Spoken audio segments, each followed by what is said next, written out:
Roger Olindre, bonjour. Bonjour. Vous êtes le premier vice-président du Front National, président du Cercle National des Combattants. Et avec nous aujourd'hui, vous parlez du film Indigène. Donc dans le cadre de la promotion de ce film, les acteurs s'adressent à l'ensemble des enfants d'immigrés. Que pensez-vous de cet amalgame ? Je pense que cet amalgame n'est pas nouveau parce que déjà un tas de loustiques ont été se propulser dans les banlieues et dans les écoles pour raconter n'importe quoi aux enfants sur la guerre d'Algérie, ce qui n'a d'ailleurs pas arrangé les choses pour ces banlieues, puisqu'on a raconté à tous ces enfants que l'armée française d'Algérie était composée de tueurs, d'assassins, de bons à rien, et que leur grand-père ou leur père avait écrasé l'armée française en Algérie. Alors, on sait exactement ce que tout ça a donné et ce que ça donne encore aujourd'hui. Alors que pour ce film Indigène, il recommence le même cinéma, ça ne m'étonne pas du tout. Parce qu'il était possible de faire un film à la gloire des troupes nord-africaines, communément appelées, mais sans que ce soit péjoratif, les troupes indigènes, tout en faisant honneur à la France. Ils ont pris le pari inverse, c'est-à-dire qu'ils ne veulent rendre honneur à ces gens-là qu'en insultant la France et entraînant la France dans la boue.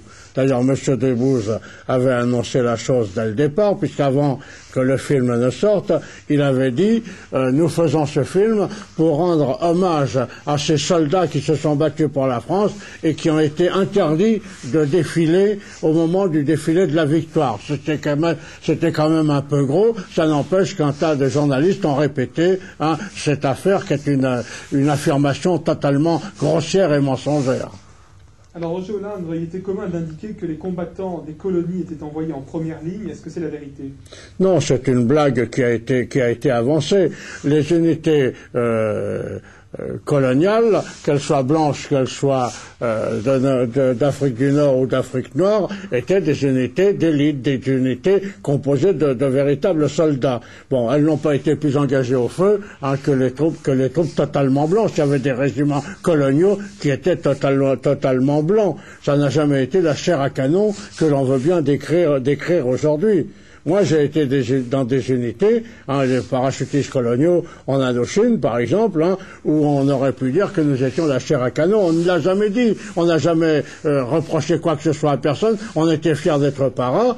On se tapait 20, 30, 40, 45 jours d'opération. On rentrait une nuit, 2 nuits à Hanoï et on repartait au combat immédiatement, laissant chaque mois des dizaines, voire des centaines de copains sur le terrain, puisque la brigade coloniale de parachutistes a perdu en Indochine plus de 3000 hommes à elle seule. Ne parlons pas des pertes de la Légion, engagée aussi également au combat de façon dramatique, mais nous étions des soldats.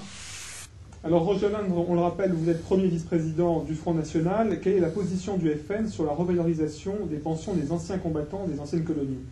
La position du FN est facile. On peut la trouver dans le journal officiel parce que quand nous avions un groupe de 35 députés à l'Assemblée nationale, nous avons demandé à ce que ces pensions soient revalorisées, puisqu'elles avaient été cristallisées, comme le mot qui est employé, à la demande des gouvernements indépendants. Parce qu'au moment de l'indépendance, les soldats de l'ex-armée française touchaient leur pension, mais ça équivalait pour certains à des salaires aussi élevés, sinon plus élevés qu'aux fonctionnaires des nouveaux pays indépendants. Et ce sont les pays indépendants qui ont demandé à la France de cristalliser ses pensions. Est-ce que la France a eu raison d'accepter ? Je ne le sais pas, je ne le crois pas. Je pense qu'elle a eu tort d'accepter. Mais nous nous sommes toujours battus pour que tous les anciens combattants touchent la même pension. Mais aujourd'hui, je lis dans la presse française, et c'est là le drame, parce que tout ça va amener de la colère, que les anciens combattants blancs, puisqu'il faut bien les situer, les anciens combattants blancs touchent 450 € par mois de pension. La pension d'un ancien combattant n'est pas la pension militaire de quelqu'un qui a fait 15 ans de service minimum.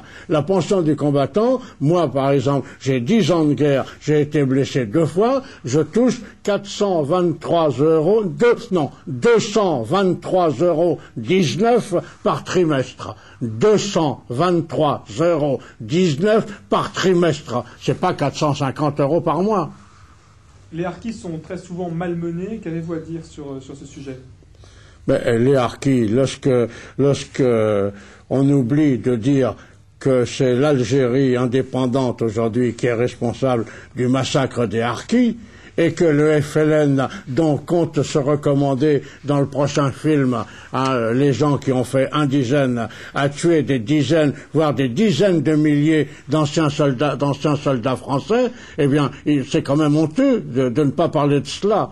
On oublie quand même un peu de rappeler constamment que dans la guerre d'Algérie, pendant la guerre d'Algérie, il y avait 3 ou 4 fois plus de musulmans dans les forces françaises que dans toutes les unités du FLN en Algérie, en Tunisie et au Maroc.